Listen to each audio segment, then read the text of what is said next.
They are fighting for their land. Indonesian, you are the chief. You are stepping in and trying to stealing their resources, and you are trying to kill them and make all kinds of things. Therefore, right now I'm here to stand and support and declare that my group, on behalf, we are standing to fight against Indonesian soldier. Thank you. Sebuah batalion yang terdiri dari relawan asal Provinsi Sepik, Papua Nugini, telah mengumumkan akan bergabung dengan separatis Papua Barat. Mereka menyatakan siap berperang melawan tentara Indonesia untuk memerdekakan wilayah tersebut. Ini adalah pertama kalinya orang-orang dari Papua Nugini ikut campur urusan dalam negeri Indonesia di Papua Barat. Atas nama warga Papua Nugini, kami sekarang berdiri di sini untuk menyatakan diri bahwa kami siap untuk pergi dan berperang melawan tentara Indonesia karena membantu rakyat kami di Papua Barat, kata juru bicara Batalion Sepik dalam video pengumuman mereka. Pengumuman itu telah dipublikasikan Tidningen Global, majalah yang berbasis di Swedia pada tanggal 6 Mei 2021. Pada akhir April, pemerintah Indonesia yang dipimpin oleh Presiden Joko Widodo secara resmi menyatakan bahwa kelompok kriminal bersenjata KKB di Papua Barat sebagai organisasi teroris. Keputusan pemberian label teroris itu diambil setelah Kepala BIN Daerah Papua, Brigadir Jenderal TNI Igusti Putudani Karyanugraha, gugur ditembak oleh KKB Papua Barat. Selain itu, pemerintah Indonesia juga mengerahkan banyak tentara ke wilayah tersebut.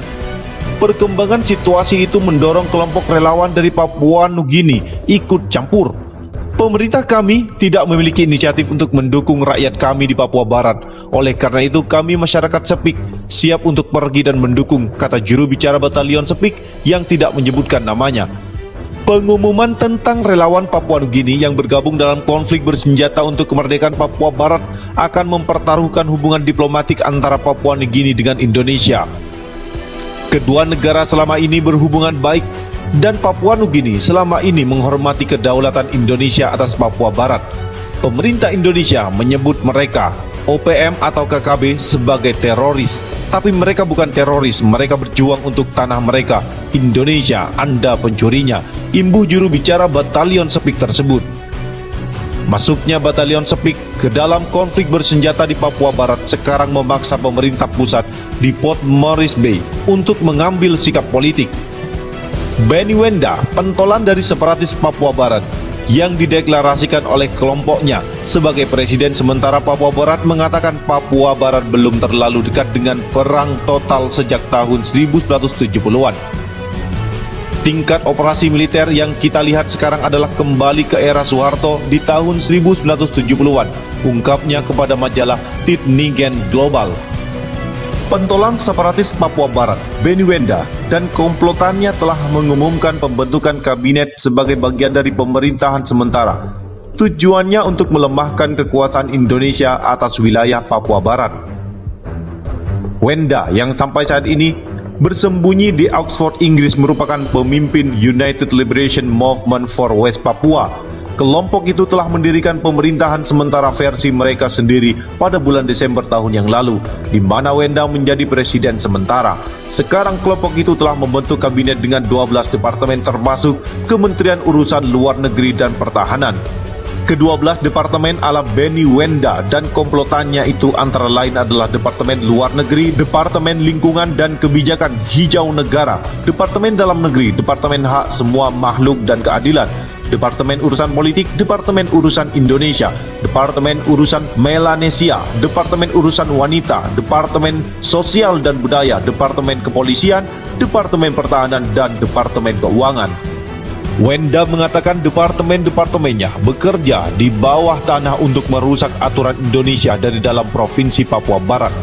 Kami bergerak menuju pembentukan negara baru di dalam Papua Barat berdasarkan prinsip hak asasi manusia dan perlindungan lingkungan, kata Benny Wenda kepada Pacific Beat, bagian dari abc.net.au pada hari Senin. Hak semua makhluk akan menjadi inti agenda kabinet baru kami. Prioritas nomor 1 kami adalah memaksimalkan kelangsungan hidup orang-orang kami dan budaya kami serta lingkungan kami, ujarnya.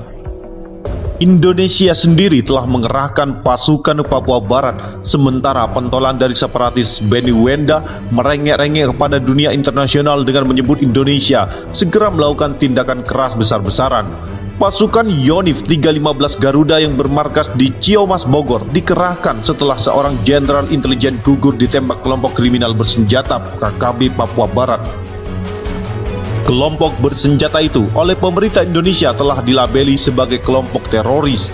Benny Wenda pentolan dari separatis yang bersembunyi di Oxford, Inggris dan dideklarasikan sebagai presiden sementara United Liberation Movement of West Papua, mengatakan dalam sebuah pernyataan kemarin bahwa memutus internet adalah pengulangan dari pemberontakan Papua Spring pada Agustus sampai September tahun 2019. Dia mengklaim bahwa situasinya sedang berkembang sebagai operasi militer terbesar sejak akhir tahun 1970-an. Saya mengeluarkan peringatan mendesak ini kepada dunia. Operasi militer besar-besaran Indonesia, beberapa yang telah terbesar dalam beberapa tahun, akan segera terjadi di Papua Barat, kata Wenda. Internet sedang diputus. Ratusan pasukan lagi dikerahkan dan kami menerima laporan bahwa warga sipil di Papua Barat melarikan diri dari desa mereka ke Kabupaten Intan Jaya, Puncak Jaya, dan Duga, ujarnya seperti dikutip dari Asian Pacific Report.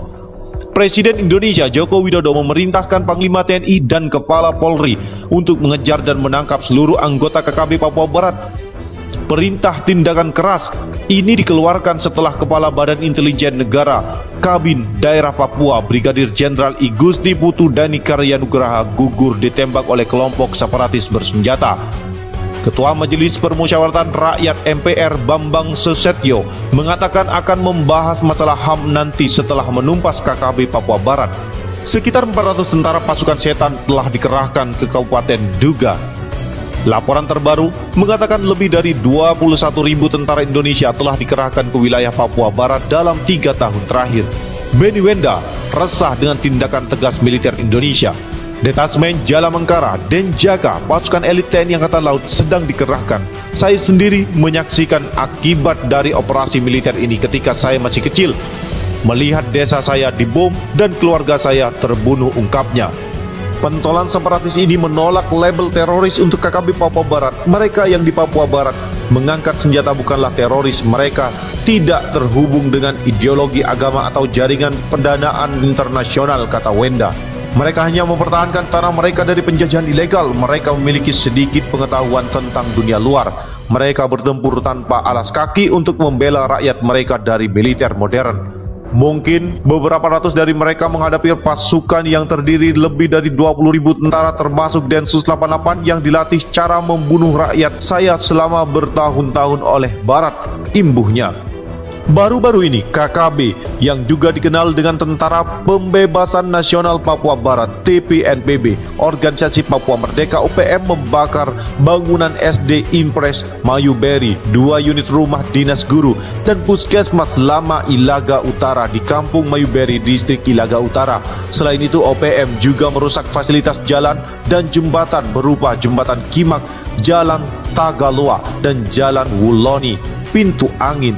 Kabid Humas Polda Papua, Kombes Pol Ahmad Mustafa Kamal, menjelaskan bahwa berdasarkan laporan tersebut, aksi pembakaran dilakukan pada hari Minggu sekitar pukul 22:30 waktu Indonesia bagian timur. Pembakaran awalnya diketahui Kepala Distrik Ilaga Utara, Joni Elato Tagam, yang kemudian dilaporkan ke Satreskrim Polresta Puncak pada hari Senin. Dalam laporannya, dia menyatakan melihat asap hitam tebal di Kampung Mayuberi. Saat itu, Joni Elato Tagam sedang berada di Kampung Uloni, Distrik Ilaga, Kabupaten, sekitar pukul 23 waktu Indonesia bagian timur, kata Kabid Humas dalam pernyataan tertulis yang diterima Sindonews.com.